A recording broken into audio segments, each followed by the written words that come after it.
ओम नमः शिवाय।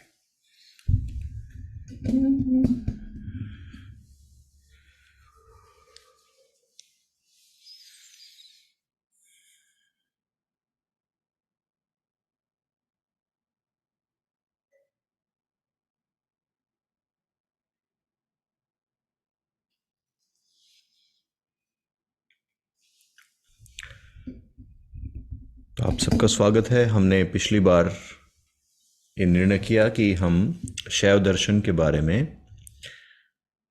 प्रतिभिज्ञा हृदयम, उसमें भी प्रतिभिज्ञा हृदयम के ऊपर चर्चा अगले हफ्ते से शुरू करेंगे। और जैसी हमने बात की थी कि प्रतिभिज्ञा हृदयम के साथ साथ हम कुछ ध्यान तंत्र के ध्यान भी करेंगे, विज्ञान भैरव तंत्र स्पेशली, क्योंकि ये शैव दर्शन का ही एक हिस्सा है।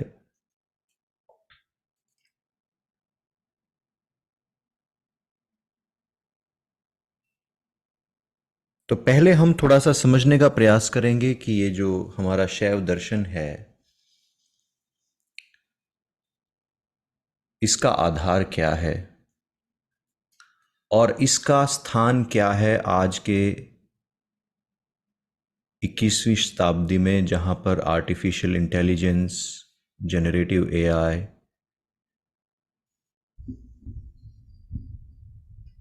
और बहुत सारी नए कॉन्सेप्ट्स, चाहे वो कॉन्शियसनेस को लेकर हों, साइकोलॉजी को लेकर हों, तो उसमें शैव दर्शन का क्या स्थान है। पिछले 1000 सालों में शैव दर्शन पर उतना कार्य नहीं हुआ, उतनी चर्चाएं नहीं हुई जो होनी चाहिए थी। उसका कारण सिर्फ इतना है कि लोग इसके लिए तैयार नहीं थे। मेरा ये मानना है कि पिछले 1000 सालों में भारत की जो बौद्धिक क्षमता है वो लगातार कम हुई है। इसी वजह से हम ऐसे जो ग्रंथ हैं हमारे, उनको ना तो हम समझ पाए, और ना समझ पाने की वजह से हम आने वाली पीढ़ियों तक भी उनको नहीं पहुंचा पाए। लेकिन धीरे धीरे जैसे मनुष्य का विकास हो रहा है और जितने लोग इसको अब समझ रहे हैं, क्योंकि जब मैंने इसके बारे में चर्चा शुरू की थी, मुझे याद है कि उस समय पर ज़्यादातर लोग इसके बारे में चर्चा नहीं करते थे, और मुझे कुछ ऐसी प्रेरणा मिली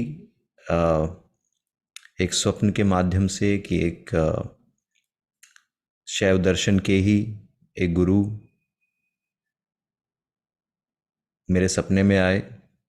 उन्होंने कहा कि इस बारे में आप चर्चा शुरू करें। मुझे कोई इसके बारे में पता नहीं था पहले, लेकिन जैसे ही मैंने पहली किताब पढ़ी जिसका नाम था प्रतिभिज्ञा हृदयम, और जैसे ही मैंने पहला श्लोक पढ़ा, तो पहले सूत्र से ही जैसे एक नया आयाम मेरे जीवन में खुल गया। हो सकता है ये आयाम आपके जीवन में भी खुले जब आप इसको गहराई से समझेंगे। तो अगर आज आप देखें तो आज ही एक कॉन्फ्रेंस हुई है यूके में, जिसमें Elon Musk, I think chat GPT के जो फाउंडर हैं, और कुछ और राजनेता लोग, वो सब इकट्ठा हुए हैं कि what is responsible artificial intelligence. क्योंकि आज के समय में सबसे बड़ा खतरा अगर मानव जाति को किसी चीज़ से है, तो वो आपके एटॉमिक बॉम्ब्स नहीं हैं, वो आर्टिफिशियल इंटेलिजेंस है।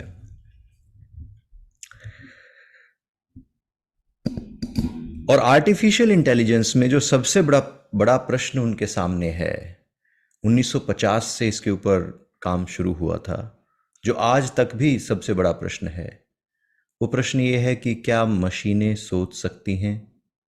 क्या मशीनों की भी फ्री विल होती है? कहीं ऐसा तो नहीं है कि मशीनें भी इंसान की तरह, जैसे व्यक्ति हमारी तरह ही उनकी कोई फ्री विल है?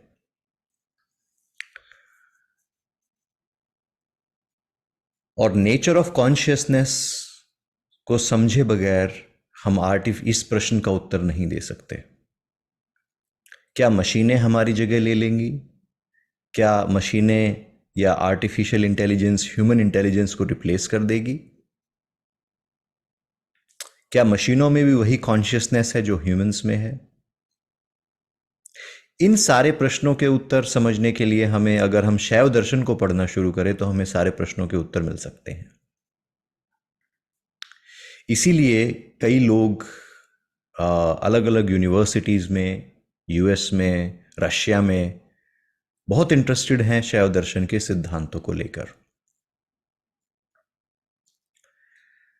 और इन्हीं में से कुछ सिद्धांत हैं जो हम आज चर्चा करेंगे जिसके बारे में। तो पहली बात तो ये है कि ये जो हम बात कर रहे हैं,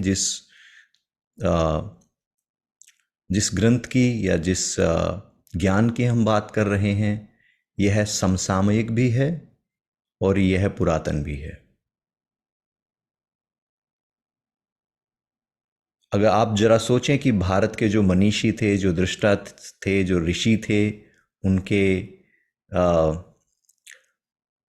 उनके ज्ञान का जो आधार था, उनके उनका लेवल ऑफ जो थिंकिंग था, वो निश्चित तौर पर आज के जो हमारे मनुष्य है उससे कहीं आगे था।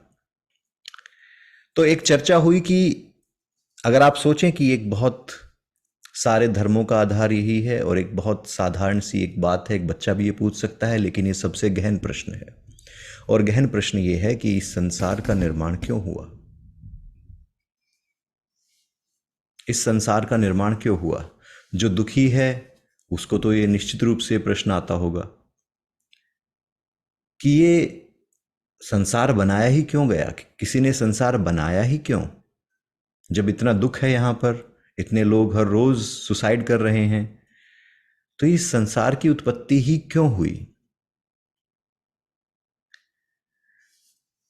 नील बोर और एल्बर्ट आइंस्टाइन के बीच में एक बार चर्चा हुई। तो Niels Bohr was the proponent of free nature of electrons, यानी जो इलेक्ट्रॉन हैं वो एक एटम के भीतर अपनी इच्छा से घूमते हैं। आप देखेंगे कि हमारे शरीर में जो सबसे छोटी इकाई है वो क्या है? अगर आप किसी एक कोशिका को पकड़ेंगे तो उसके भीतर क्या है? उसके भीतर एटम्स हैं। एटम्स के भीतर क्या है? स्पेस है और 3 कण हैं। उन 3 कणों में से एक कण ऐसा है जो घूमता रहता है, जो सदैव डायनामिक रहता है, एक्टिव रहता है, जिसको हम कहते हैं इलेक्ट्रॉन। तो नील बोर ने ये पाया अपने एक्सपेरिमेंट्स में कि इलेक्ट्रॉन्स जो हैं ये एक व्यवस्थित पथ पर नहीं चलते हैं। ऐसा लगता है इनको देखकर जैसे ये अपनी फ्री विल से बिहेव कर रहे हों, अपनी इच्छा से, स्वतंत्र इच्छा से काम कर रहे हों। तो एल्बर्ट आइंस्टाइन ने बोला कि इसका अर्थ तो आप ये कह रहे हैं कि ये जो ब्रह्मांड है, it is a game of dice. अगर फ्री विल से ही सब चल रहा है, अगर कोई नियम नहीं है, कोई कानून नहीं है, तो कभी अपनी मर्जी से बना देता है, कभी नष्ट कर देता है। तो इसका अर्थ तो ये हुआ कि परमात्मा जो है वो बैठकर, ऊपर बैठकर कोई जुआ खेल रहा है, गेम ऑफ डाइस। तो नील बोर का उत्तर बड़ा सुंदर था। नील बोर का उत्तर था, परमात्मा को मत बताओ कि उसे क्या करना है, क्या नहीं करना है। परमात्मा को अपनी सीमित दृष्टि से देखना बंद करो। हम सब लोग परमात्मा को बताते जा रहे हैं कि तू ये कर, तू ऐसा कर, तू वैसा मत कर, यहां शांति कर दे, इस लड़की से शादी करा दे, ये गाड़ी दिलवा दे, इतनी तनख्वाह दिलवा दे, ये जमीन, शांति दे दे।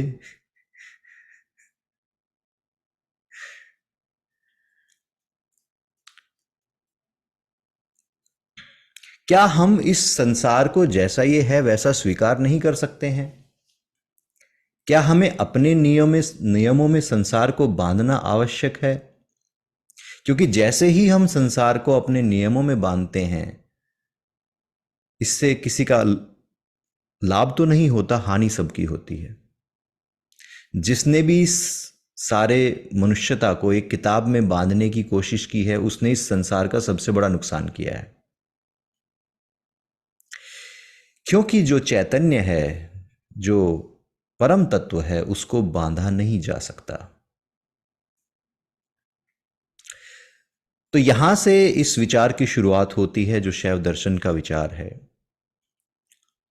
कि इस ब्रह्मांड की उत्पत्ति क्यों हुई, इसके पीछे कौन सी शक्ति है, और वो कौन है, और उसका स्वभाव क्या है जो इस पूरे संसार को चला रहा है, और वो कैसे इस संसार को चला रहा है।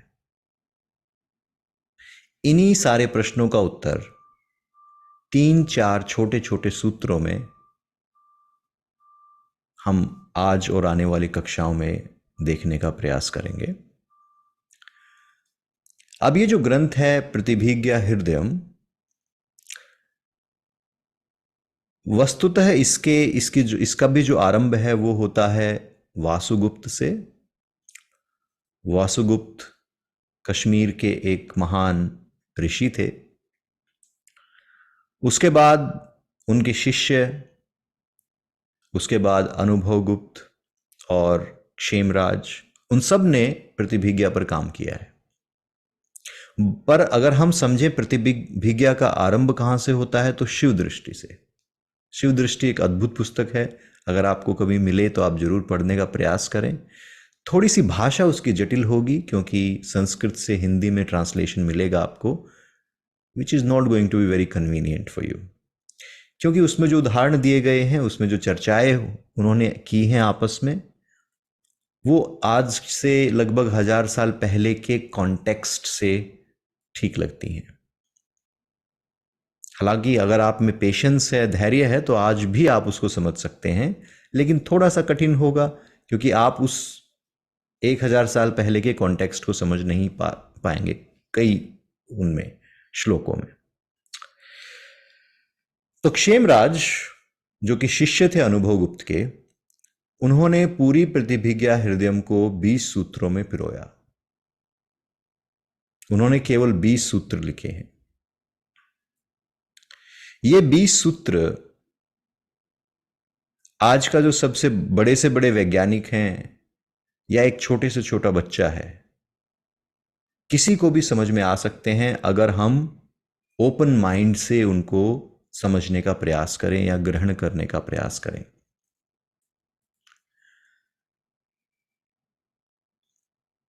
तो क्षेमराज, अभिनवगुप्त, वासुगुप्त, शैव दर्शन के अन्य जो मनीषी, जो ऋषि हैं, उनको प्रणाम करते हुए, भगवान शिव को प्रणाम करते हुए, क्योंकि याद रखें कि ये जो सारा ज्ञान है, वासुगुप्त, अभिनवगुप्त सदैव ये बात कहते हैं कि ये जो ज्ञान है, we are uncovering it, we are not the source of this knowledge. हम इस ज्ञान का उद्गम नहीं है। जब तंत्रलोक अभिनवगुप्त ने लिखा, तो उन्होंने कहा कि मैं कोई इस ज्ञान का उद्गम नहीं हूं। हां, आप कह सकते हैं मैं भागीरथ हूं, या आप कह सकते हैं कि मैं इसको प्रकाशित करने वाला हूं, लेकिन मैं इसका उद्गम नहीं हूं। मैं तो उस ज्ञान को जो मृत प्राय हो चुका था, दोबारा से जीवित करने का प्रयास कर रहा हूं।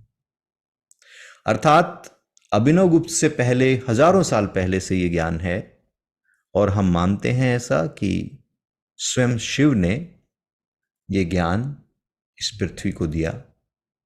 और अगर आप इसको समझने का प्रयास करेंगे, तो आपको लगेगा कि ये साधारण मनुष्य की बुद्धि से यह ज्ञान नहीं आ सकता। एक मनुष्य कितना ही सोच ले, लेकिन वो साधारण मस्तिष्क से सोच सोचकर, एनालिसिस कर कर इस तरह का ज्ञान नहीं लिख सकता। तो निश्चित तौर पर ये आत्मदर्शन से, आत्मनिर्वृत्ति के बाद ही ऐसा ज्ञान हमारे सामने प्रकट हो सकता है।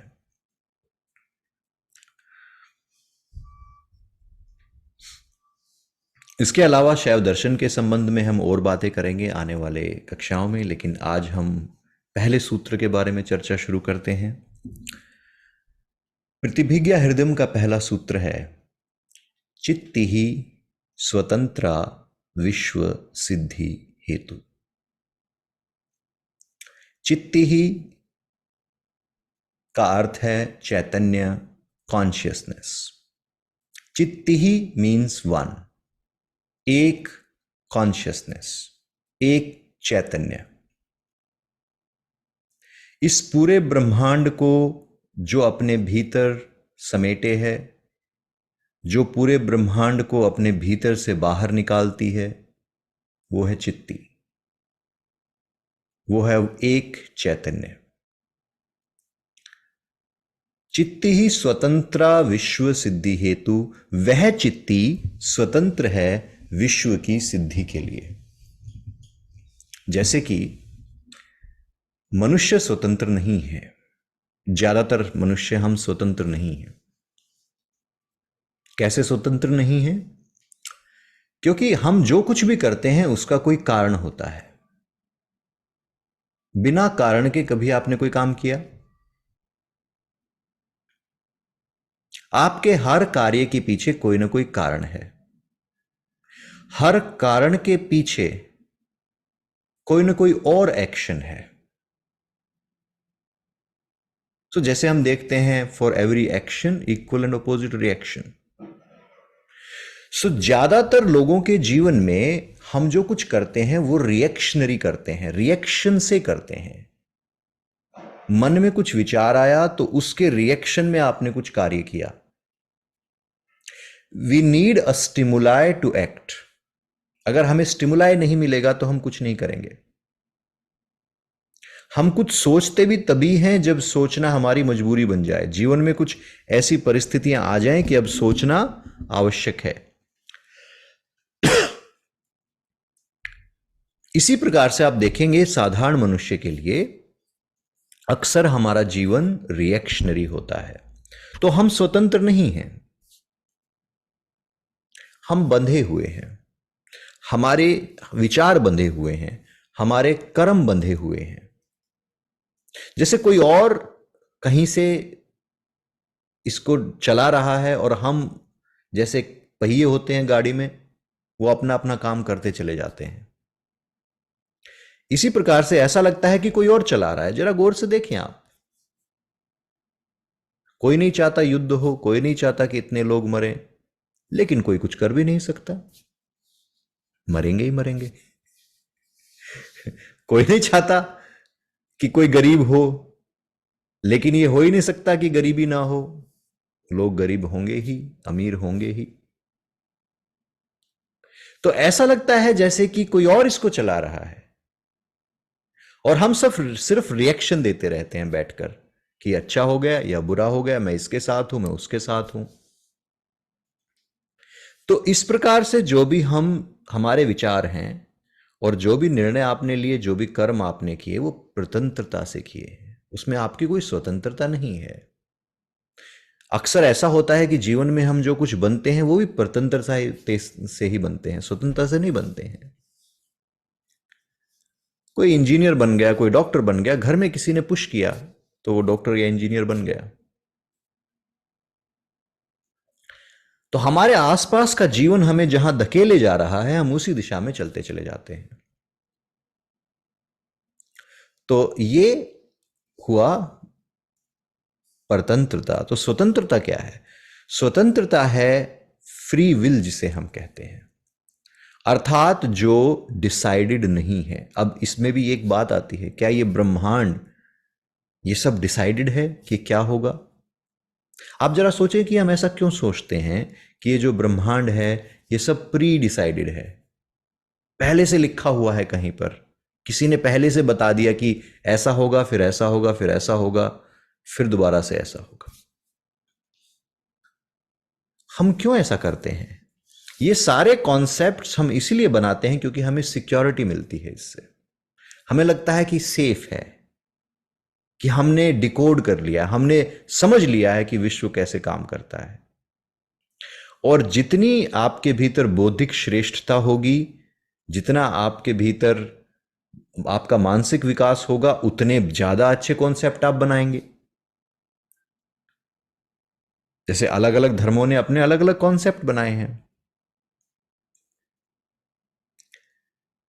ये एक साधारण सा कॉन्सेप्ट ये है कि एक दिन सारे सब लोग मर जाएंगे और फिर परमात्मा ऊपर बैठकर सबका हिसाब करेगा। ये बड़ा साधारण सा कॉन्सेप्ट है। दूसरा ये है कि ऐसा कभी नहीं होगा कि सारे लोग इस पृथ्वी से चले जाएंगे। ये साइकिल है, घूमती रहती है, पुराने जाएंगे, नए आएंगे। लेकिन कहीं ना कहीं कोई नियम है, हमें ऐसा लगता है। चित्ती ही स्वतंत्रता, चैतन्य स्वतंत्र है, यह किसी नियम से नहीं बंधा है। यह हर रोज नया एक्सपेरिमेंट करता है। चित्ती ही स्वतंत्रता विश्व सिद्धि हेतु। विश्व सिद्धि का अर्थ क्या है? विश्व को बनाने के लिए। सिद्धि का अर्थ है तीन कार्य: सृष्टि, स्थिति और संहार। विश्व की सृष्टि करने के लिए कौन स्वतंत्र है? चैतन्य। तो कोई व्यक्ति तो विश्व की सृष्टि नहीं कर सकता। कौन इन बिलियंस ऑफ गैलेक्सियों को किसने बनाया है? ट्रिलियंस ऑफ स्टार किसने बनाए हैं? कोई व्यक्ति तो नहीं है। तो जो वो बनाने वाला है उसे हमने कहा चित्ती। और वो स्वतंत्र है, वो अपनी स्वतंत्रता से कार्य कर रहा है या कर रही है, जो भी उसको आप कहना चाहें। वो बनाता है, सृष्टि स्थिति करता है और फिर संहार कर देता है। चित्ती ही स्वतंत्रता विश्व स्वतंत्र विश्व सिद्धि हेतु। तो ये उसकी स्वतंत्रता है कि वो इस विश्व को बनाए, स्थिति करे और संहार करे या ना करे। इसमें कोई उसके ऊपर बंधन नहीं है, कोई उसके ऊपर कोई ये नहीं कि किताब में लिख दिया तो अब ऐसे ही करना पड़ेगा आपको, है ना। हमने किताब में लिख दिया कि जी 4 लाख साल में आपको करना है, तो अब ये होने वाले हैं, अब आपको ऐसा करना पड़ेगा। ऐसा नहीं है। अगर ऐसा होगा तो उसकी स्वतंत्रता खो जाएगी ना। जैसे ही आप उसको नियम में बांध पाएंगे सत्य को, उसकी स्वतंत्रता खो जाएगी। और यही हमारे मनुष्यता की जो जितना भी सफरिंग है, उसका यही कारण है कि हम हर चीज को बांधना चाहते हैं। हम जैसा ये ब्रह्मांड है उसको एक्सेप्ट नहीं करना चाहते कि ये ऐसा है। एक्सेप्ट करके हम उसकी अगर रिस्पेक्ट करें, ग्रेटिट्यूड हो या सिर्फ विस्मय भर हो कि कितना अद्भुत है और कैसा है, तो भी हम इस संसार को बड़े अच्छे से हम इसमें जी सकते हैं, आनंदित रह सकते हैं। लेकिन हम क्या करते हैं? इसको बांधने का प्रयास करते हैं। तो जो स्वतंत्र है उसको आप कैसे बांधेंगे और कैसे जानेंगे? इस बात पर शिव दृष्टि में पहले विचार होता है कि इस चैतन्य का स्वभाव क्या है। इस चैतन्य का स्वभाव स्वतंत्रता है। ये कोई रिएक्शन में कार्य नहीं करता। ये इसकी स्वतंत्रता है कि इसने इतने भिन्न भिन्न भांति के प्राणी, मनुष्य, जीव जंतु बनाए, इतने स्टार्स, इतनी गैलेक्सीज इसने बनाई। ये इसकी स्वतंत्रता है। और जो हमें दिखाई देता है निश्चित रूप से वो चैतन्य का या चित्ती का वो कॉन्टेक्स्ट या पर्सपेक्टिव नहीं है। हमें जो अनुभव में आता है वो आता है 5 तन्मात्राओं और मन के माध्यम से। शब्द, स्पर्श, रूप, रस, गंध, विचार। इसके अलावा हमारी कोई रियलिटी नहीं है। लेकिन चैतन्य इन 6 को बनाने वाला है, पैदा करने वाला है। तो निश्चित तौर पर उसका जो अनुभव है वो इन 6 के पार है। जो बनाने वाला है वो तो 6 के पार होगा ना। तो इसलिए हम चैतन्य को समझ नहीं सकते। इसीलिए विस्मय ही उस चैतन्य को समझने का, उस चैतन्य में ठहरने का आधार है। तो पहली बात कि हम इसको बांध नहीं सकते। अब अगर अगर चैतन्य स्वतंत्र है तो इस संसार का निर्माण कैसे होता है? दूसरा सूत्र प्रतिभिज्ञ हृदय का आता है, स्वेच्छाया ये चैतन्य अपनी ही इच्छा से स्वभित्तो अपने ही ऊपर विश्वम उन्मीलयति विश्व का उन्मीलयन करता है। तो इसको फिर से आपको समझने के लिए अपने अनुभव को छोड़ना पड़ेगा थोड़ा सा।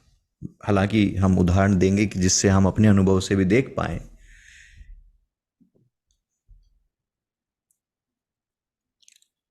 अपनी ही इच्छा से स्वेच्छाया स्वभित्तो विश्वम उन्मीलयति विश्व का उन्मीलयन करता है।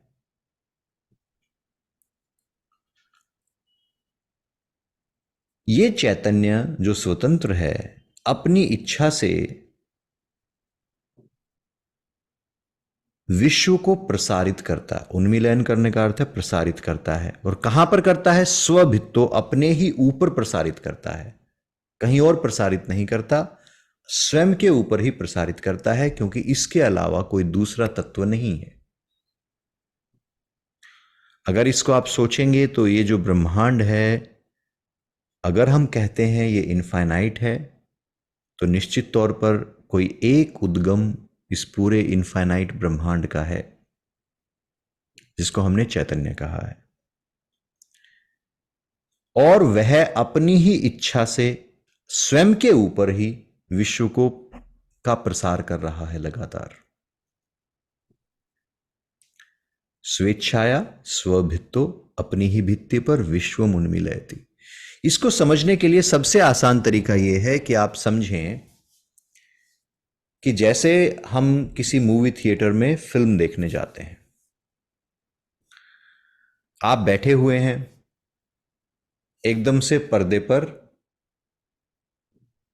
पहाड़, नदियां, झील, झरने आ जाते हैं। फिल्म के शुरू होने से पहले पहाड़ कहां पर था? कोई पहाड़ नहीं था, कोई नदी नहीं थी, कोई झील नहीं थी, कोई झरने नहीं थे। कुछ हुआ जिससे नदी आ गई, झील आ गई, झरने आ गए, पहाड़ आ गए। क्या हुआ?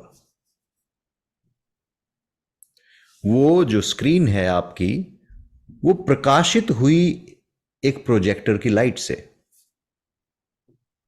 तो उस लाइट से प्रकाशित होने के बाद जो वहां नहीं था वो आपको दिखना आरंभ हो गया।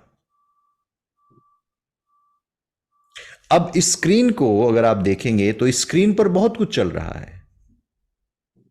अब मान लेते हैं उसमें एक नदी है, नदी में एक नाव चल रही है, उस नाव में कुछ व्यक्ति बैठे हुए हैं। अब नदी की जो लहरें हैं वो थोड़ी तेज हो जाती हैं, तो नाव डगमगाने लगती है। अब नाव चलाने वाला जो है वो बड़ा प्रयास करता है कि वो नाव डूबे ना। ये जो चार लोग बैठे हैं, इनकी भी जीवन की बड़ी बड़ी कहानियां हैं, लंबी चौड़ी, जैसे हम सबकी होती हैं। कोई अपने बच्चों को छोड़कर आया है, कोई बूढ़े माँ बाप को सेवा करनी है जाकर उसे वापस, कोई किसी स्थिति में है, कोई किसी स्थिति में है। और अब लहरें और तेज हो जाती हैं, नाव हिलने लग जाती है और अंततः नाव डूब जाती है और ये सारे लोग मर जाते हैं।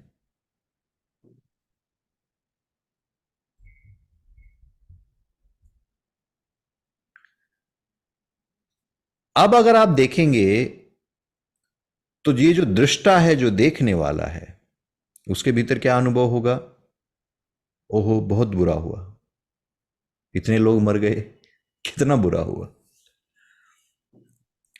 अब जरा आप ये सोचें कि without using your emotions and thoughts, if you just see what happened, हुआ क्या कि एक स्क्रीन थी, उसके ऊपर कुछ रोशनी आई और फिर वो रोशनी चली गई। लेकिन उसी रोशनी में आपको नदी भी दिखी, नदी का प्रवाह भी दिखा, आपको लोग भी दिखे, उनकी भावनाएं भी दिखी, उनका जीवन भी दिखा, और अंततः वो नदी भी चली गई, वो लोग भी चले गए, और वो स्क्रीन जैसी थी वैसी की वैसी आपके सामने है।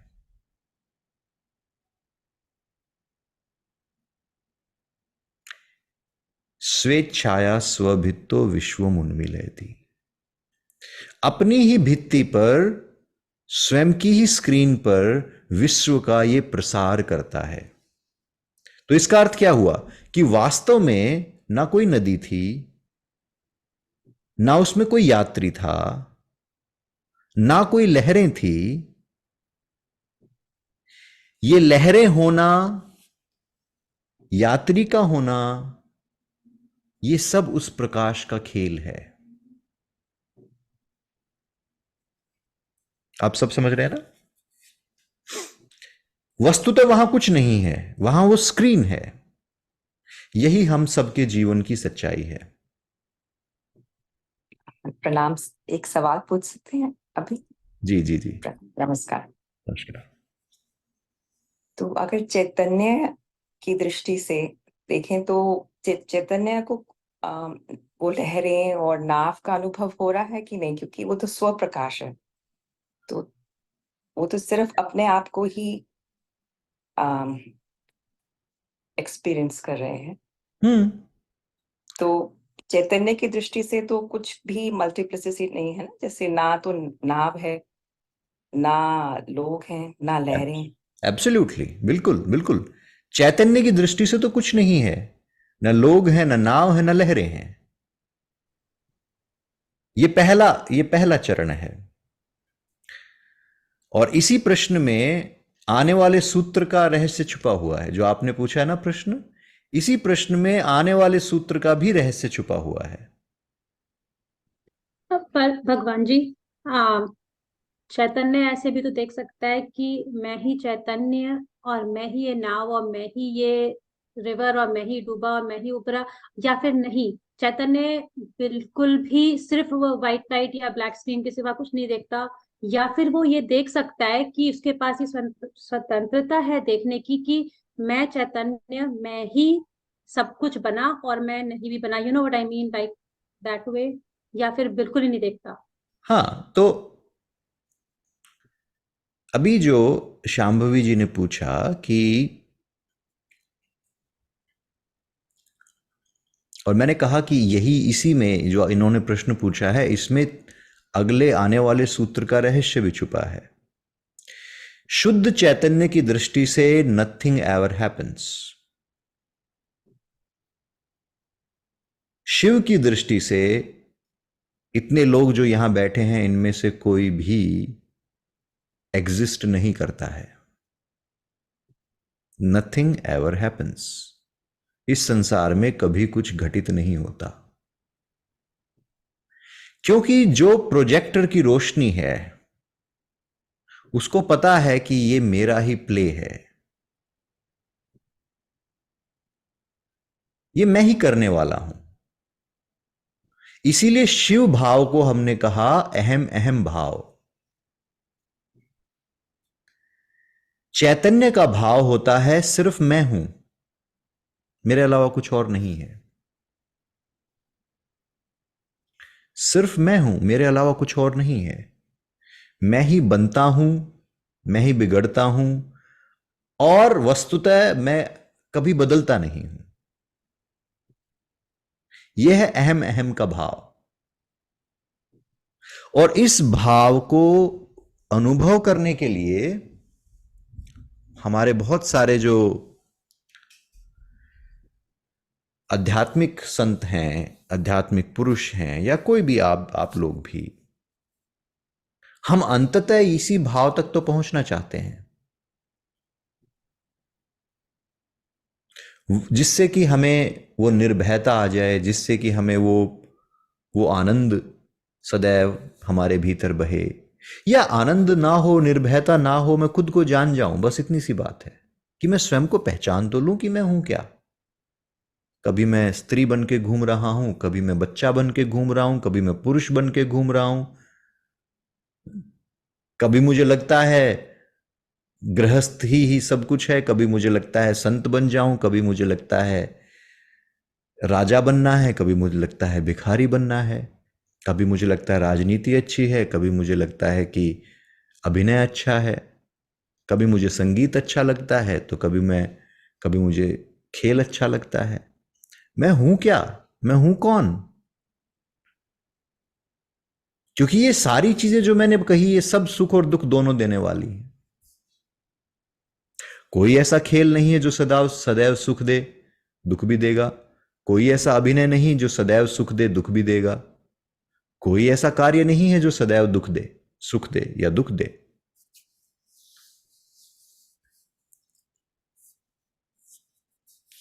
तो इसको हम एक एक करके समझते जाएंगे। आपने जो प्रश्न पूछा है, मैं इस पे आऊंगा कि ये किस प्रकार से आगे आने वाले सूत्रों के लिए हमें एक आधार देता है आपका प्रश्न। स्वेच्छाया, अपनी इच्छा से स्वयं के ऊपर विश्वम उन्मीलयति, विश्व का प्रसार कर देता है। इसका अर्थ क्या है कि चैतन्य के लिए, अगर इस कमरे में 20 लोग हैं तो चैतन्य के लिए वो कुछ और नहीं है, वो छाया है। वो सब प्रकाश का खेल है।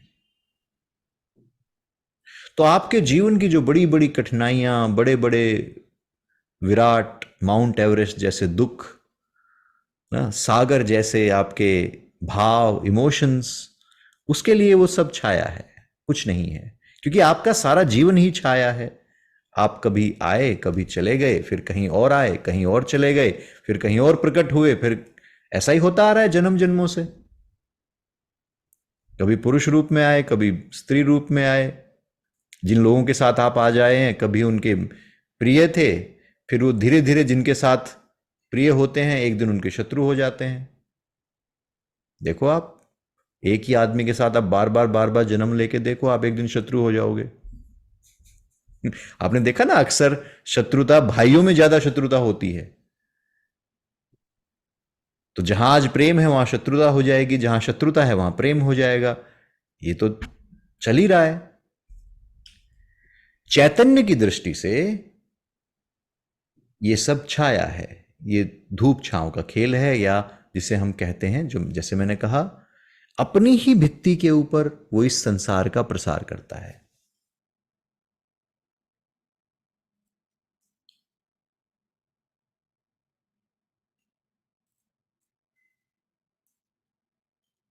अब बात यह है कि जब वो इस संसार का प्रसार अपने ऊपर कर रहा है,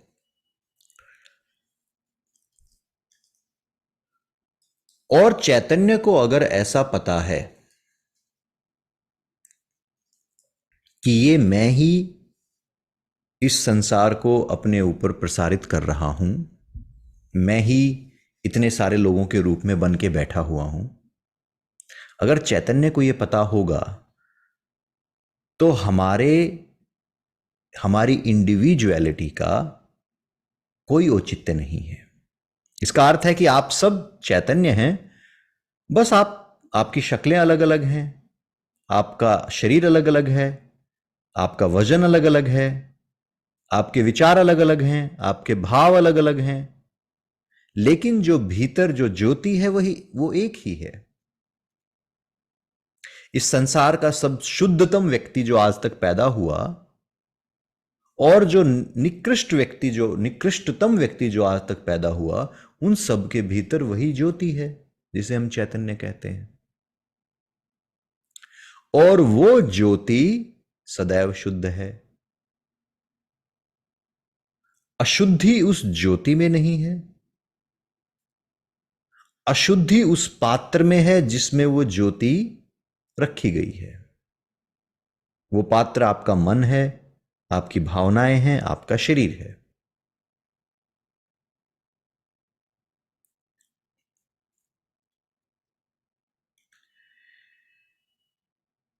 तो दूसरी बात हमने ये समझी कि चैतन्य की दृष्टि से अगर देखा जाए तो सब कुछ उसी का प्रसार है, स्वयं का ही प्रसार है। ये ब्रह्मांड जो है ये चैतन्य का ही प्रसार है। लेकिन अब प्रश्न ये आता है, तो हमारे अनुभव अलग अलग क्यों? तो उसके लिए हमें अगला जो शैव दर्शन का कॉन्सेप्ट समझना चाहिए वो है कि इस चैतन्य के 5 कृत्य हैं। 5 तरह के काम चैतन्य करता है। सृष्टि करता है, स्थिति करता है, संहार करता है, तिरोधान करता है और अनुग्रह करता है। सृष्टि करता है क्यों?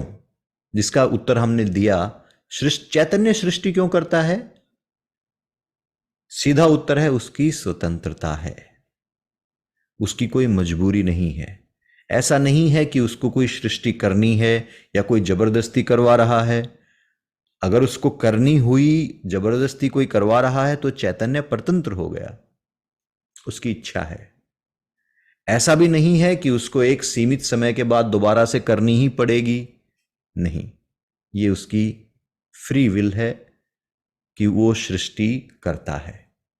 लेकिन सृष्टि करता है ये हम सबको पता है, उस सृष्टि की स्थिति करता है, अर्थात उसको सस्टेन करता है और फिर उसका संहार कर देता है। जैसे आप संसार में देखें, आज हमारे आसपास क्या हो रहा है। ऐसा नहीं है कि जो आज की मानवता है ये कोई श्रेष्ठ मानव समाज हो, इससे पहले श्रेष्ठतम समाज रह चुके हैं। ऐसे समाज जहां पर भाई और भाई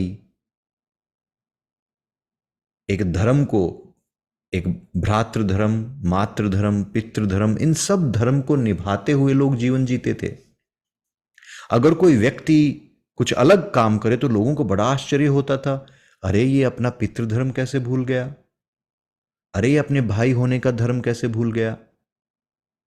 आज हमें आश्चर्य होता है, अरे इसको याद कैसे रह गया इसका पितृ धर्म, इसको अपने भाई होने का धर्म कैसे याद है, इसको माता का धर्म कैसे याद है। आज उल्टा है। आज हमें आश्चर्य क्या होता है, अरे देखो ऐसे लोग भी जिंदा हैं अभी जो अपना धर्म निभाते हैं, कि भाई होने का, मां होने का, पिता होने का। एक समय ऐसा था लोगों को आश्चर्य होता था, अरे देखो इसने वो धर्म छोड़ दिया, कैसे ऐसा कर सकता है कोई व्यक्ति, हमारी तो समझ से बाहर है। तो हम सतयुग की बात करें तो उस समय पर ऐसा था, त्रेता युग में भी ऐसा था। बड़ा आश्चर्य होता था लोगों को कि कैकेयी ने कैसे कह दिया कि मेरा बेटा राजा बनेगा, जबकि अधिकार राम का है। आज उल्टा है। आज कैकेयी होती तो सब कहते कैकेयी ने तो बिल्कुल ठीक किया, राम बेवकूफ था। ऐसा थोड़ी होता है, कोई ऐसे गद्दी छोड़ देता है।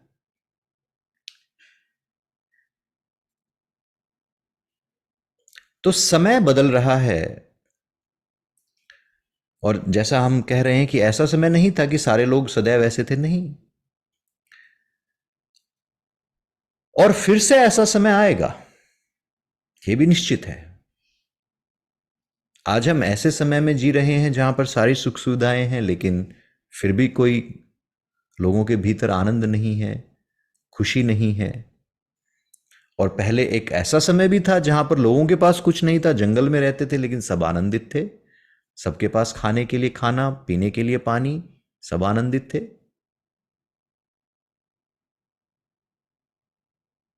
तो ये संसार इसी प्रकार से चलता रहता है। अब इसको समझने के लिए जो सिद्धांत है हमारा वो क्या है, इस संसार की स्थिति और संहार। अब जो हम देख रहे हैं, जैसे मैं आज किसी से बात कर रहा था तो कोई कह रहे थे कि इतने युद्ध हो रहे हैं, ऐसा है वैसा है, तो कुछ बड़ा, क्या कुछ बड़ा हो सकता है? तो मैंने कहा निश्चित रूप से बड़ा हो सकता है, नहीं बड़ा होगा कुछ न कुछ। हम 8 बिलियन हो चुके हैं, क्या हम 80 बिलियन हो जाएंगे? क्या नहीं हो सकते। Earth can not sustain it. तो कुछ बड़ा तो होगा, लेकिन वो कितने दिन बाद होगा ये सोचने का विषय है। 10 साल, 20 साल, 50 साल, 100 साल, हमारे मरने से पहले या मरने के बाद? वो एक सिर्फ सोचने का विषय है, लेकिन बड़ा तो होगा, ये निश्चित है। तो संहार आवश्यक है, अनिवार्य है, नहीं तो ये विश्व चल नहीं सकता। तो वो स्वयं इसका संहार करता है, फिर वो लड़ाता है, फिर वो, अब आप देखेंगे तो आज इतिहास में अगर सोचें तो एक सबसे बड़ा युद्ध जो हमने देखा है इस सृष्टि, जो इस खासकर भारतीयों के लिए, और जो हमारे ही नॉर्थ इंडिया में हुआ था, महाभारत का युद्ध कुरुक्षेत्र के मैदान में, उसमें कहा जाता है कि उसमें करोड़ों लोग मरे। कोई ऐसा घर ढूंढना मुश्किल था जिस घर से कोई बच्चा न मरा हो, कोई पुरुष न मरा हो महाभारत के युद्ध में।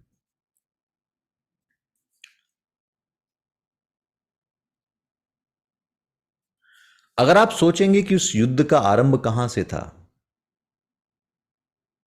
तो कोई एक बिंदु आपको नजर आएगा कि कोई एक ऐसा पॉइंट था जहां से वो सारा युद्ध अनफोल्ड हुआ।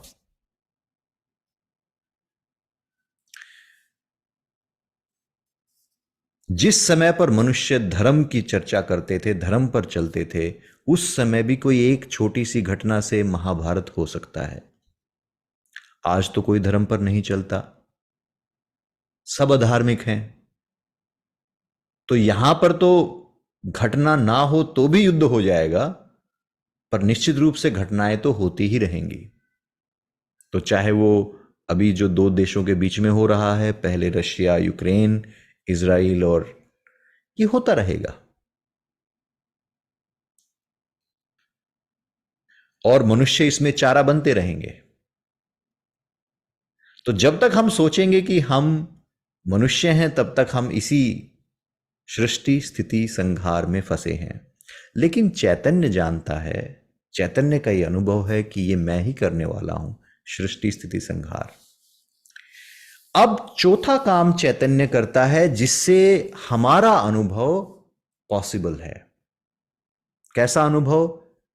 कि संसार बहुत बुरा है, देखो क्या हो गया, सतयुग से कलयुग आ गया। अब जब तक हमारे भीतर यह ज्ञान है कि मैं चैतन्य हूं, स्वयं का ज्ञान है, जब तक आत्मदर्शन है, जब तक सेल्फ रिकॉग्निशन है, तब तक इस संसार में कुछ होता रहे, आपको कुछ भी छू नहीं पाएगा। क्योंकि आपको पता है यह सारा खेल है, इसमें सत्य कुछ भी नहीं है, ये एक सारा खेल है। लेकिन अब चैतन्य चौथा कार्य करता है, तिरोधान। तिरोधान का अर्थ है अपने रूप को छुपा लेना।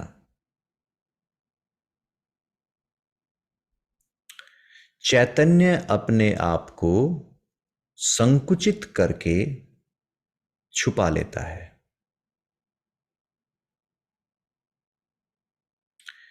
जिसमें जिस संकुचन से क्या होता है, उसको वो इस संसार को एक सूक्ष्म दृष्टिकोण से देखना आरंभ कर देता है।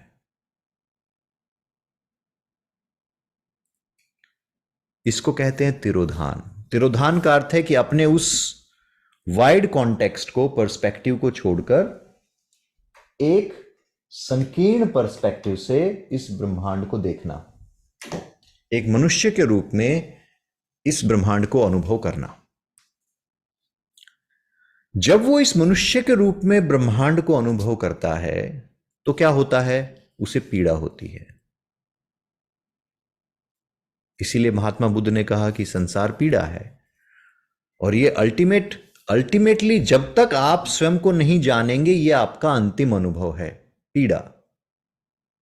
अंतिम सार इस जीवन का है पीड़ा, कष्ट, सफरिंग।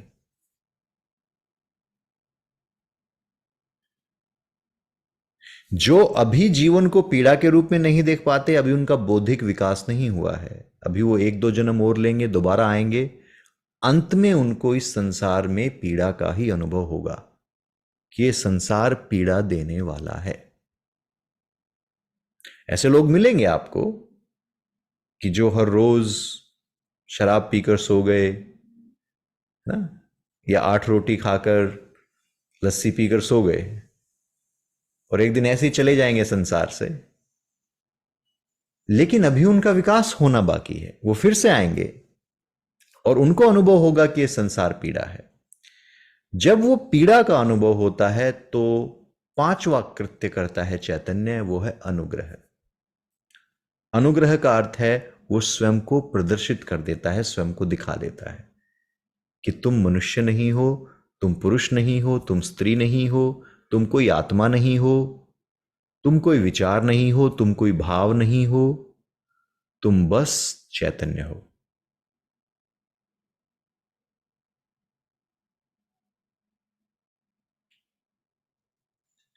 ये पांच कृत्य शैव दर्शन कहता है कि शिव जो है, चैतन्य जो है, वो ये सदैव पांच कृत्य करता रहता है।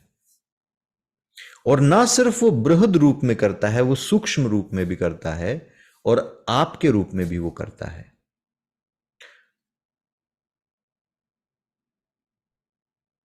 अर्थात आप भी अपने जीवन में ये पांच कृत्य करते हैं। जैसे आप विचारों की सृष्टि करते हैं, आप बैठे हैं, आप विचारों के बाद कुछ सोचते हैं, विचारों की सृष्टि करते हैं, फिर उन विचारों की स्थिति करते हैं, बार बार उसके बारे में सोचते हैं, कुछ बुरा होगा, कुछ अच्छा होगा, लाभ का विचार, हानि का विचार, कोई भी विचार, लगातार जब हम उसके बारे में सोचते हैं तो हम उसकी स्थिति करते हैं, फिर हम उन विचारों का संहार कर देते हैं। फिर एक समय आता है कि जब हम तिरोधान करते हैं और फिर अनुग्रह करते हैं। सिर्फ विचार नहीं, आप देखें अपने जीवन में आपके भाव, बहुत सारे ऐसे पैटर्न्स हैं आपके जीवन में जहां पे आपको ये पांच कृत्य मिलेंगे।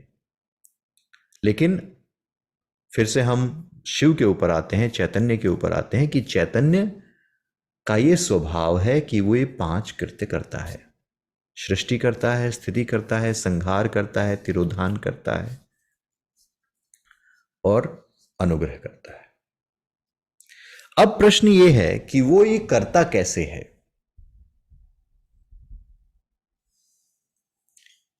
कि ये जो अनंत चैतन्य है, ये इस मनुष्य के रूप में कैसे आता है, या इस मनुष्य के रूप में सोच कैसे पाता है? ये जैसे आपके भीतर वो चैतन्य है, अभी आपके भीतर एक व्यक्ति बनकर, एक नाम बनकर बैठा हुआ है, सोच रहा है, विचार कर रहा है।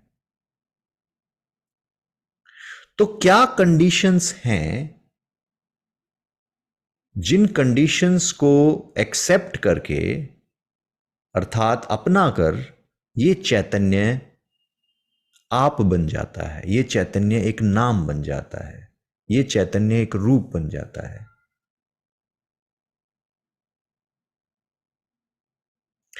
तो तीन ऐसे बंधन हैं जिन बंधनों से ये स्वयं को बांधता है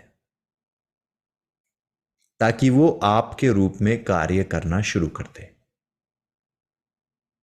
और आपको अब अगर आपको वापस अपने शुद्ध स्वरूप में जाना है तो वही तीन बंधन हैं जो आपको खोलने हैं। वो तीन बंधन क्या हैं? पहला बंधन है आणव मल। आणव मल का अर्थ क्या है? मल का अर्थ है अशुद्धि। आणव मल का अर्थ है वो अशुद्धि जहां पर आप स्वयं को इस विश्व से भिन्न मानना शुरू कर देते हैं, अपने आप को इस एकात्म भाव से तोड़ देते हैं। जैसे श्री कृष्ण कहते हैं गीता में कि योगी स्वयं को उस एकात्म भाव से जोड़ देता है, मनुष्य स्वयं को उस एकात्म भाव से तोड़ देता है। वो एकात्म भाव जो आपके भीतर होता है कि अहम अहम या अहम इदम, ये सारा ब्रह्मांड में ही हूं। लेकिन अब आप क्या आपके अनुभव में क्या आता है कि मैं भिन्न हूं, ब्रह्मांड भिन्न है, मैं भिन्न हूं। अहम अहम इदम इदम, मैं हूं, ये विश्व विश्व है, ये अलग है मुझसे। ये पहला बंधन है जो हमारे भीतर आता है, जिसको हम कहते हैं आणवमल। दूसरा बंधन जो आता है आणवमल के बाद, आणवमल आने के बाद दूसरा आएगा मायाई मल। अब हम स्वयं को माया से बांधना शुरू करते हैं, अपनी ही माया से। कोई बाहर से माया नहीं आती है, अपनी ही माया से। तो जैसे ही अनंत ने ये सोचा कि मैं ये व्यक्ति हूं,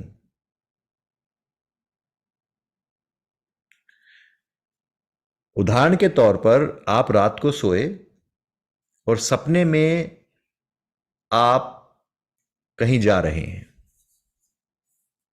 तो जो जा रहा है उससे आपका क्या संबंध है?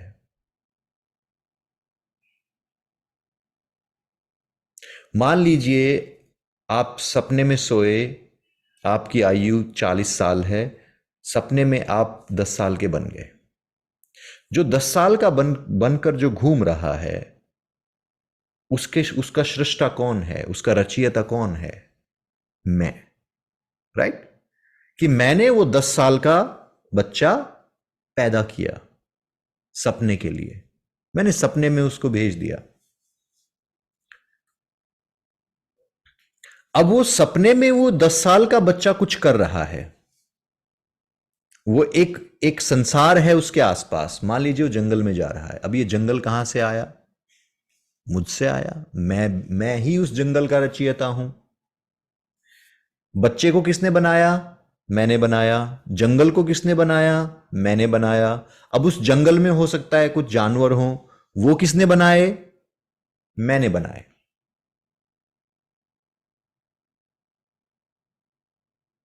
ये पहली बात हुई कि मैंने इसे पैदा किया, इस पूरे स्वप्न को। अब ये जो बच्चा है, इसके पीछे शेर लग जाता है। बच्चा आगे आगे दौड़ रहा है, शेर पीछे पीछे दौड़ रहा है। अगर आप बच्चे से पूछेंगे तो बच्चे का उत्तर क्या होगा? शेर वास्तविक है या काल्पनिक है? बच्चे का उत्तर क्या होगा? वास्तविक है, क्योंकि उसके लिए तो शेर है ना। अब आप बच्चे को कितना ही समझाओ, क्योंकि आप रचयिता हो। इसको सिंपल कर देते हैं, और आप एक पेंटिंग बना रहे हैं। उस पेंटिंग में आपने एक शेर बनाया, एक बच्चा बनाया, एक जंगल बनाया। अब वो जो बच्चा है वो देख रहा है पीछे से शेर आ रहा है, उसको देख के बच्चे को डर लग रहा है। जो पेंटर है, जो रचयिता है, उस रचयिता के लिए ये खेल है, उसको मजा आ रहा है उसमें। लेकिन जो बच्चा शेर से डरकर भाग रहा है, उसके लिए वो रियलिटी है, उसके लिए शेर है। यही मायाई मल है।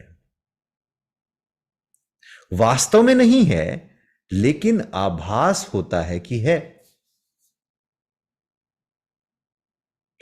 अब आप सोचें, आप रचयिता थे, आपने बच्चे को बनाया, बच्चे को डर लग रहा है, वो शेर दौड़ रहा है और बच्चा दौड़ रहा है।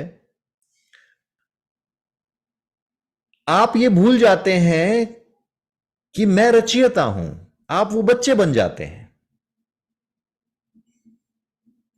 You forget that you are creator.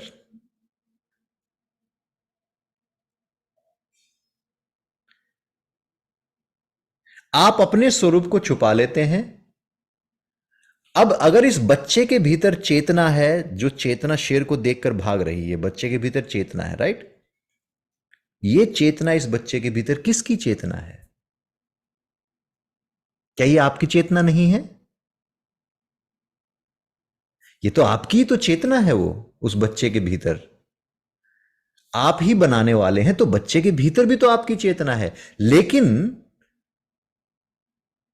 As a child, आप जब बच्चे होते हैं स्वप्न में, तो इसको थोड़ा, अब हम उसको सपने को थोड़ा ज्यादा करीब से देख रहे हैं, तो हम क्या देखते हैं कि जो रचयिता है, जो इस सपने को बनाने वाला है, वही जीवन दे रहा है उस बच्चे को, वह उसके भीतर भी है। और उस बच्चे के भीतर जो भय का भाव है, वो भय का भाव किसके भीतर उठ रहा है? क्रिएटर के भीतर ही उठ रहा है।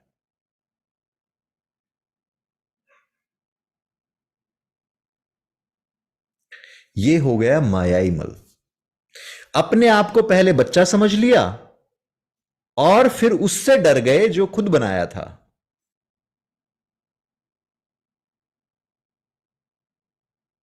यही हमारा भी आधार है जीवन में, देखेंगे तो पहले अपने आप को हमने मनुष्य समझ लिया, और फिर ये जो संसार है ये आपको लगता है किसी और ने बनाया है, लेकिन इमेजिन करें कि कहीं ऐसा तो नहीं कि ये मैंने ही बनाया हो।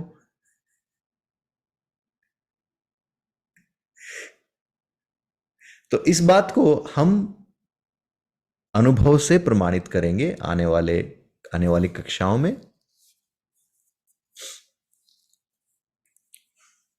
लेकिन जब एक सपने में ऐसा हो सकता है तो हमारे जीवन में ऐसा क्यों नहीं हो सकता?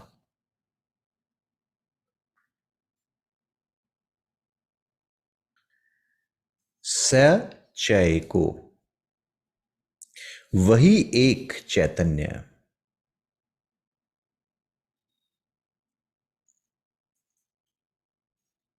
ज्ञाता, ज्ञेय और ज्ञान बनकर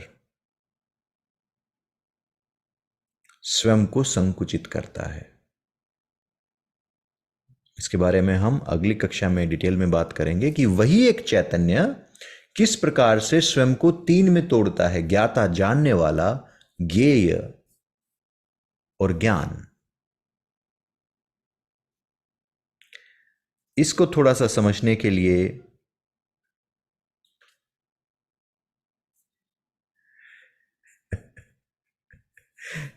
शरण्या ने पूछा है, फिर तो प्रार्थना का भी कोई महत्व नहीं है। तो शरण्या,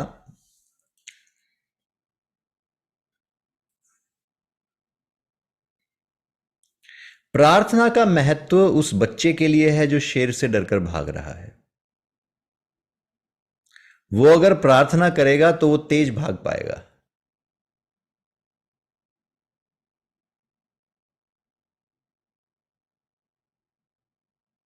जो इस अनुभव को बनाने वाला है उसके लिए प्रार्थना का कोई महत्व नहीं है, लेकिन जो वो बच्चा है जो भाग रहा है उसके लिए प्रार्थना का महत्व है। वो प्रार्थना करेगा तो उसका अनुभव बदल जाएगा, प्रार्थना करेगा तो उसको शक्ति मिलेगी, उसकी आत्मशक्ति बढ़ेगी, उसको अपने बल का अनुभव होगा अगर वो प्रार्थना करेगा तो। यही प्रार्थना का महत्व है। तो जो मन के विचारों से जब हम प्रभावित हो जाते हैं तो प्रार्थना का बहुत बड़ा महत्व है। जब हम अपने भावों से प्रभावित हो जाते हैं तो प्रार्थना का बहुत बड़ा महत्व है। तो निश्चित रूप से प्रार्थना का भी महत्व है, ध्यान का भी महत्व है, सबका महत्व है। अब ध्यान का भी महत्व आप देखें, वो जो बच्चा है अगर वो आंख बंद करके बैठ जाए और वो सोचने लगे मैं कौन हूं, और उसको अनुभव हो कि मैं तो वो हूं जिसने ये सपना बनाया है, मैं तो वो हूं जिसने ये शेर बनाया है, मैं तो वो हूं जिसने ये जंगल बनाया है, मैं तो इन सब का दृष्टा हूं, मैं तो इन सब का को बनाने वाला हूं, मैं तो इन सब से मुक्त हूं।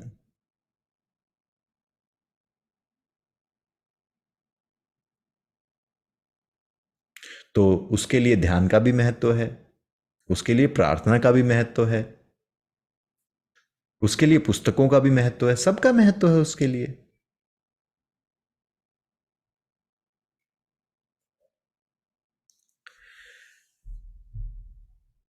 तो इसके बारे में हम अगली बार से हम फिर चर्चा शुरू करेंगे। आज के लिए मेरे ख्याल से हमने 2-3 सूत्र जो चर्चा की है, 2-3 सूत्रों के ऊपर, इसी चर्चा को जारी रखेंगे कि किस प्रकार से यही चैतन्य अपने आप को संकुचित करता है।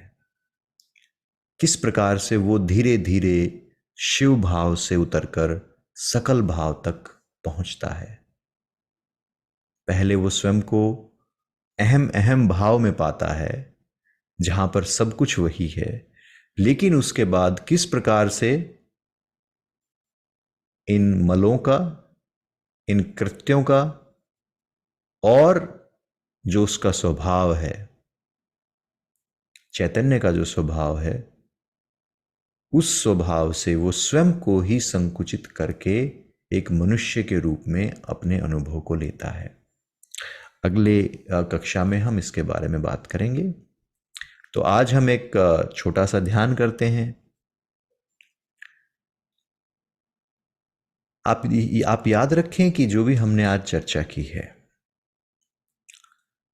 निश्चित रूप से मानसिक रूप से जब आप इनको सोचेंगे, जो कुछ हमने डिस्कस किया है उसके बारे में विचार करेंगे, तो आपको दो तरह के अनुभव होंगे। पहला अनुभव तो कुछ लोगों को होगा कि आहा, जिसको हम कहते हैं eureka movement, I never thought about it like this, कि ये ऐसा संभव है। बिल्कुल जो कुछ हमारे मनीषी कह रहे हैं कि ये वही चैतन्य है जो आपके भीतर, मेरे भीतर, सबके भीतर वही चैतन्य लीला कर रहा है।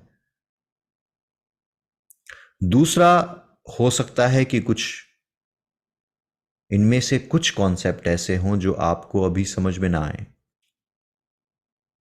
तो क्या करना है, जो भी आपको समझ नहीं आ रहा उसके बारे में थोड़ा विचार करें और अपने जीवन में देखें उस कॉन्सेप्ट को कि क्या वो ठीक है या नहीं है। तो धीरे धीरे आपको लेकिन हमें भागना नहीं है। हमें यह नहीं करना कि ये श्लोक मुझे, ये सूत्र मुझे समझ नहीं आया तो मैं अगले सूत्र पर चला जाऊं। ऐसा हमें नहीं करना है। जब तक वो सूत्र समझ में नहीं आता है तब तक हम उसके बारे में चर्चा करेंगे। तो अगर पहले आज जो हमने जो चर्चा की है 2 सूत्रों के ऊपर, अगर उसमें किसी को संदेह है तो आप पूछ सकते हैं। हमने चर्चा की 2 सूत्र प्रतिभिज्ञा हृदयम के, उसके अलावा 5 कृत्य और 3 मल। इसमें अगर कोई प्रश्न है तो आप पूछ सकते हैं, उसके बाद हम छोटा सा ध्यान करेंगे।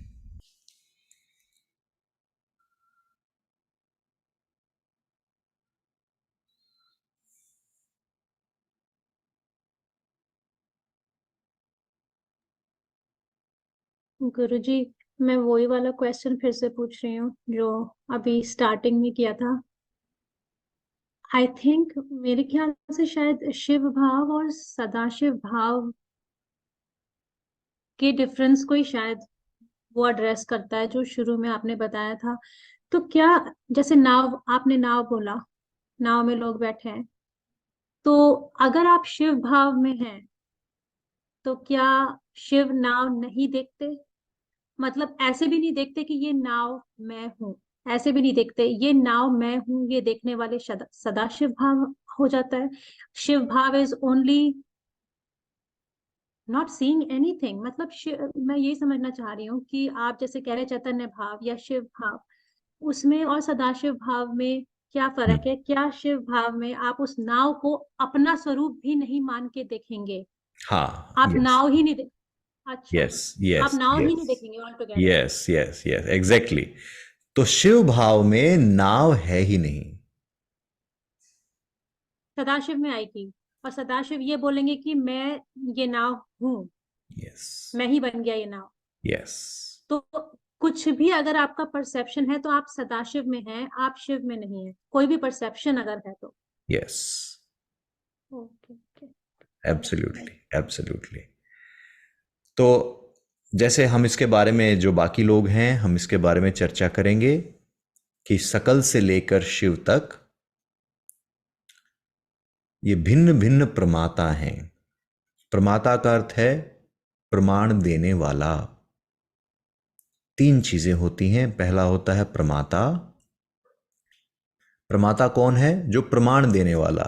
अर्थात जैसे कि मान लीजिए एक पेन है, कैसे पता लगेगा हमें कि पेन है? कोई प्रमाता होगा, किसी ने देखा होगा, किसी ने छुआ होगा, बिना प्रमाता के इस ब्रह्मांड में कुछ नहीं हो सकता, राइट? हम जो कहते हैं बात, जंगल में मोर नाचा किसने देखा? अगर प्रमाता नहीं है तो कैसे कह सकते हैं कि कुछ है? यह सबसे बड़ा बड़ा प्रश्न है क्वांटम फिजिक्स का, that nothing exist without the observer. अगर कोई ऑब्जर्वर नहीं है तो फिर आप कैसे कहेंगे कि कुछ है? अगर कोई प्रमाण देने वाला ही नहीं है तो हम कैसे कहेंगे कि कुछ है? तो पहला है प्रमाता। आपके भीतर प्रमाता कौन है? आप कौन हैं? क्या आप आंखें हैं?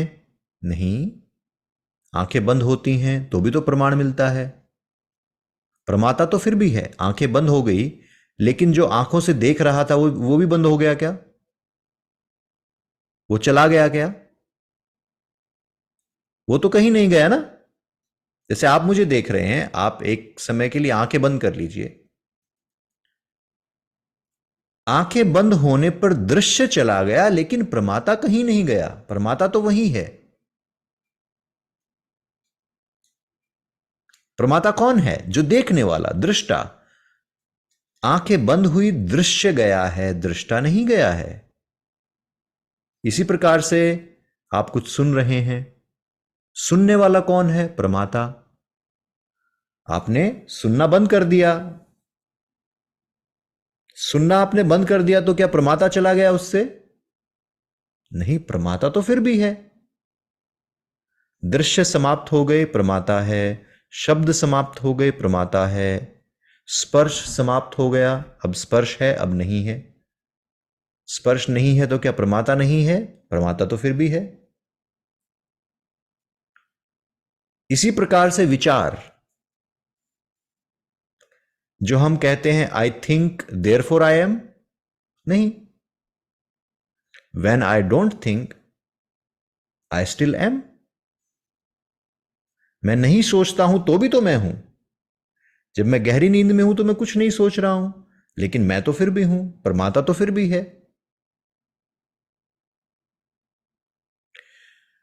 इन सारे अनुभवों में प्रमाता नहीं गया कहीं भी, प्रमाता फिर भी है, लेकिन अनुभव बदलते रहते हैं। इन अनुभवों को हम कहते हैं प्रमेय। प्रमेय बदलते रहते हैं, प्रमाता नहीं बदलता। प्रमाता सिर्फ देखता है और प्रमेय बदलते रहते हैं। प्रमेय का अर्थ है जो भी आप परसीव कर रहे हैं उस मोमेंट में, वर्तमान क्षण में आपके अनुभव में क्या आ रहा है। जैसे आप मुझे देख रहे हैं, मेरी आवाज, मेरा रूप आपके लिए प्रमेय है। प्रमाता कौन है? आपकी आंखें नहीं, आपके कान नहीं, आपके भीतर बैठकर जो मुझे देख रहा है, जो मुझे सुन रहा है, वो प्रमाता है। प्रमाता, प्रमेय। तीसरा है प्रमाण। प्रमाण क्या है? ये सारा जो ट्रांजैक्शन है, ये जो ज्ञान है, जैसे आप मुझे देख पा रहे हैं, आप मुझे सुन पा रहे हैं, इसका प्रमाण क्या है? ज्ञान। सुनने का ज्ञान, देखने का ज्ञान, छूने का ज्ञान, ये सारा ज्ञान आपको कहीं पर हो रहा है।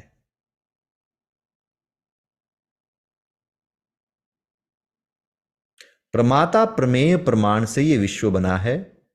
अगर प्रमाता नहीं है तो विश्व नहीं है, पहली बात।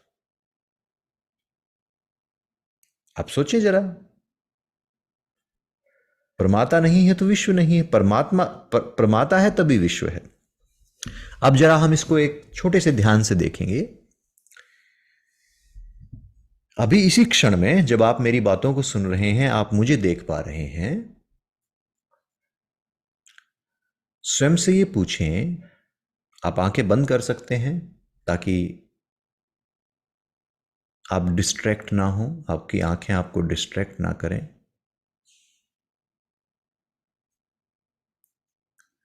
अब मैं अगर आपसे पूछूं कि ये जो प्रमाता है जो मेरी आवाज को सुन रहा है, ये प्रमाता कहां पर है।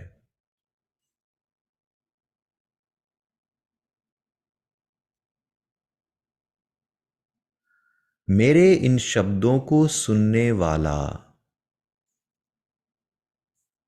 जो इन शब्दों को आपके कानों के माध्यम से ग्रहण कर रहा है और इनको सुन रहा है, ये सुनने वाला कहां पर है।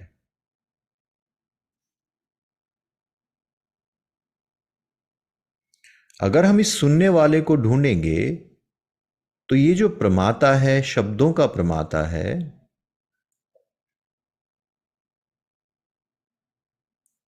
वो न दाएं है न बाएं है। देखें जरा कि क्या वो दाएं दाईं तरफ है आपके, या आपके बाईं तरफ है।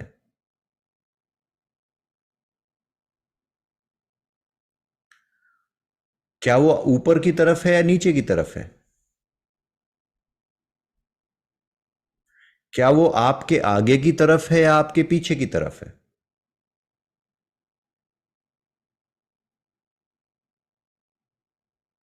वो न ऊपर है न नीचे है, न दाएं है न बाएं है, न आगे है न पीछे है। तो वो प्रमाता कहां है।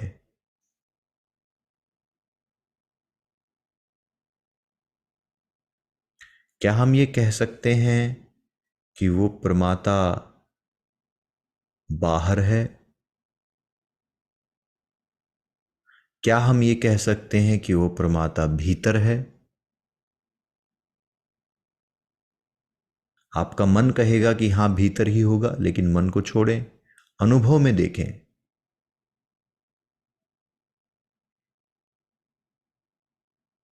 जो आगे नहीं है, पीछे नहीं है, दाएं नहीं है, बाएं नहीं है, ऊपर नहीं, नीचे नहीं, वो बाहर और भीतर भी कैसे हो सकता है।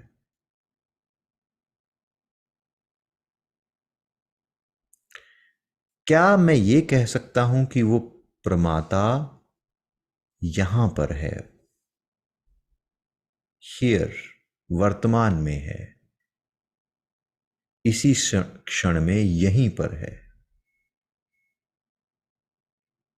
अत्र च सद्य।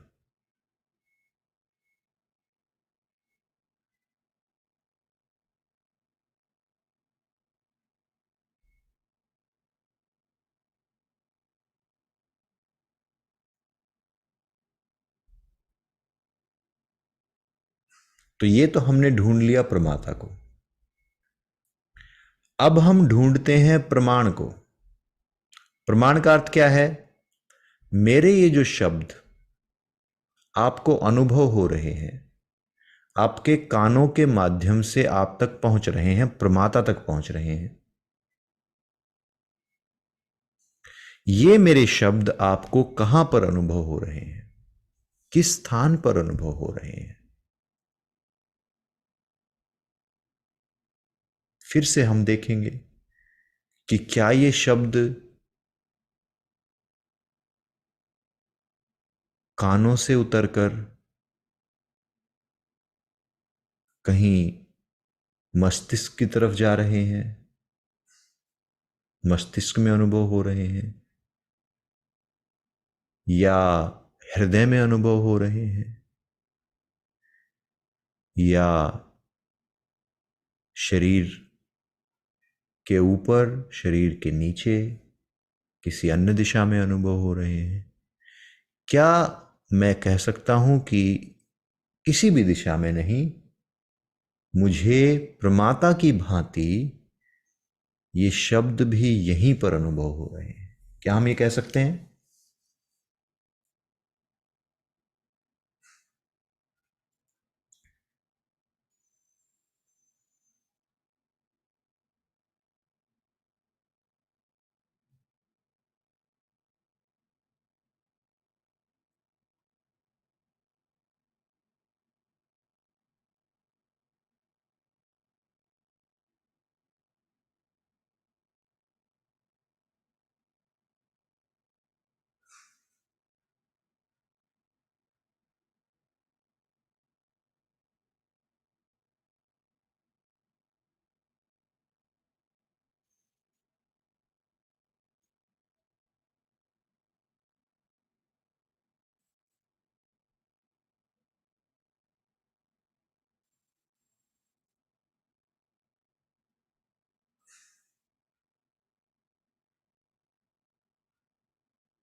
अगर आपको कोई शंका है तो आप देखें कि जो प्रमाता का अनुभव आपको हो रहा है, क्योंकि कोई इस संसार में कोई व्यक्ति ऐसा नहीं है जो ये कहे कि मैं प्रमाता को अनुभव नहीं कर रहा हूं।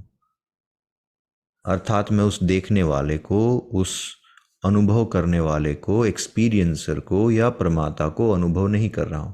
आप ये कह ही नहीं सकते, क्योंकि वो आपका अंतरतम अनुभव है। और इस संसार में कोई व्यक्ति ये भी नहीं कह सकता कि मैं शब्द, स्पर्श, रूप, रस, गंध या विचारों को अनुभव कर नहीं करता हूं। वो भी झूठ होगा, क्योंकि हम सब अनुभव करते हैं। मेरा प्रश्न ये है कि हम उनको कहां पर अनुभव कर रहे हैं।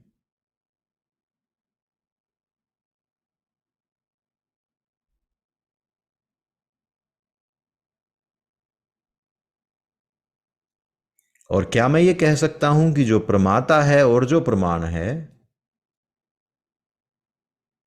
वो एक ही स्थान पर अनुभव हो रहा है?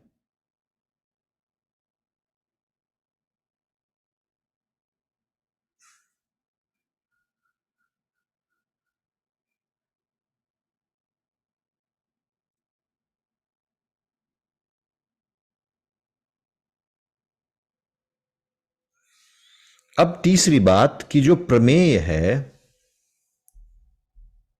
जो कुछ बाहर से हमें लगता है मेरे भीतर आ रहा है,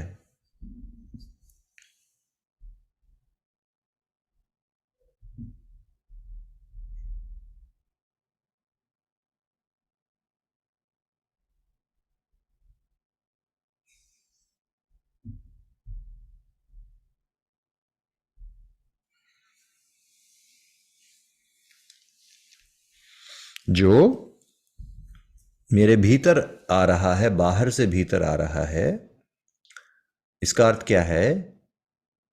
अब प्रमेय क्या है? ये जो शब्द आपके कानों पर पड़ रहे हैं, आपको क्या लग रहा है कि ये जो इन शब्दों को बोलने वाला बाहर है। खासकर जब आप अपनी आंखें खोलते हैं तो आपका अगर कोई संदेह है तो वो दूर हो जाता है। आप कहेंगे हाँ हाँ, वास्तव में बोलने वाला तो बाहर है, क्योंकि जूम कॉल चल रहा है, क्योंकि कोई व्यक्ति है जो कहीं दूर बैठा हुआ है। लेकिन आंखें बंद करें तो अब मैं आपके और करीब आ गया, है ना? अब मैं आपके और पास आ गया। जब आपने आंखें खोली तो मैं आपसे दूर हो गया। लेकिन जब आप आंखें बंद करके मुझको सुनेंगे तो आप मुझको और स्वयं के पास पाएंगे। यस और नो? जब आप आंखें बंद करके मुझको सुन रहे हैं तो आप मुझको स्वयं के भीतर ही पाएंगे।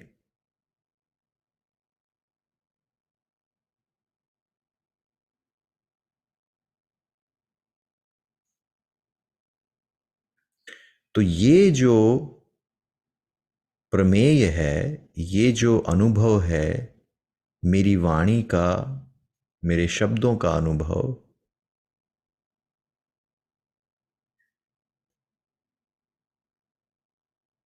ये अनुभव आपको कहां पर हो रहा है?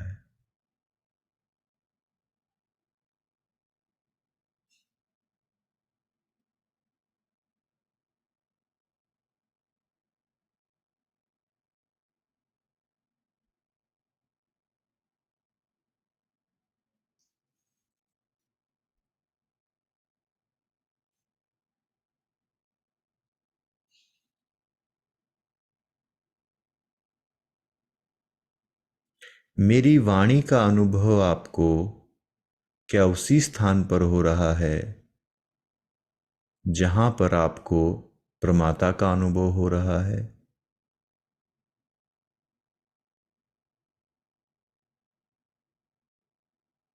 जहां पर आपको इस ज्ञान का अनुभव हो रहा है, जो मेरी बातों से आपको ज्ञान हुआ, या जो मेरी बातों का एनालिसिस आपने किया?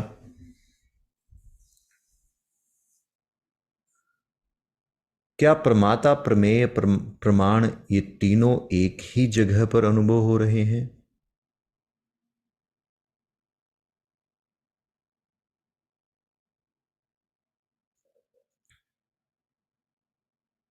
अगर आपका उत्तर नहीं है तो आपको थोड़ा सा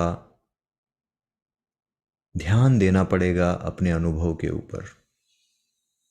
किताब पढ़ने से नहीं होगा, किसी से बात करने से कुछ नहीं होगा। स्वयं के अनुभव का परीक्षण करना है, स्वयं के अनुभव का परीक्षण करना है।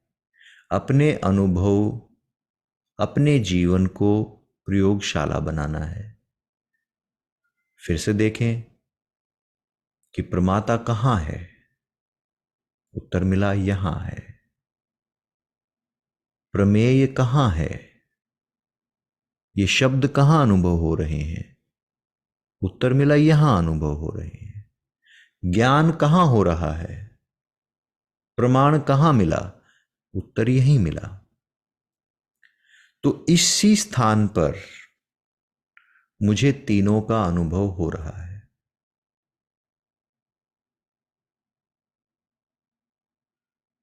अब प्रश्न ये है कि क्या मुझे इन तीनों का अनुभव अलग अलग रूप में हो रहा है या एक रूपता से हो रहा है। क्या ये तीन चीजें इस प्रकार से हैं जैसे पानी, पानी में नमक और चीनी, तीनों को मिलाया, कितना ही मिलाएं फिर भी तीनों अलग अलग तो रहेंगे थोड़े थोड़े।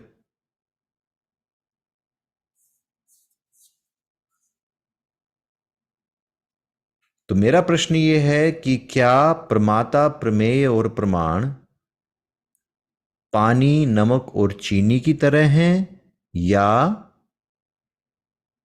ये तीनों तो एक ही हैं।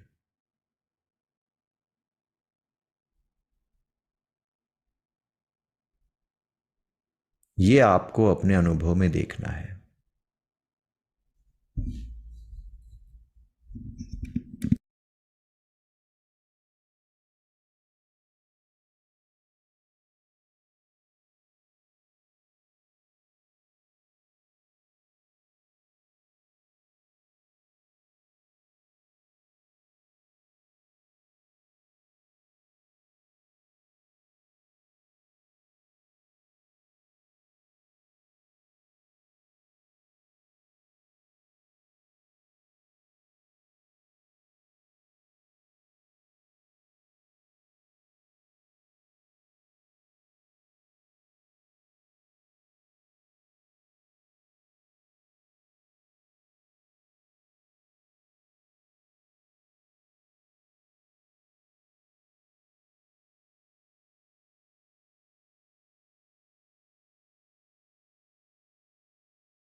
तो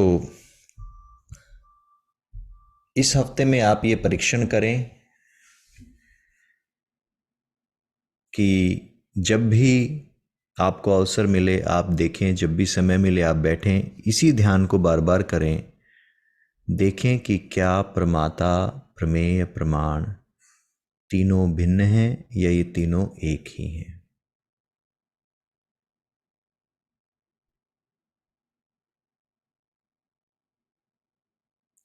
यही इस वीक का हमारा होमवर्क होगा और अगले हफ्ते हम इसको और गहराई से समझेंगे कि कैसे चैतन्य स्वयं को संकुचित करता है अगले सूत्रों के द्वारा।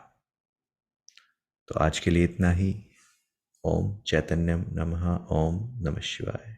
नमस्कार।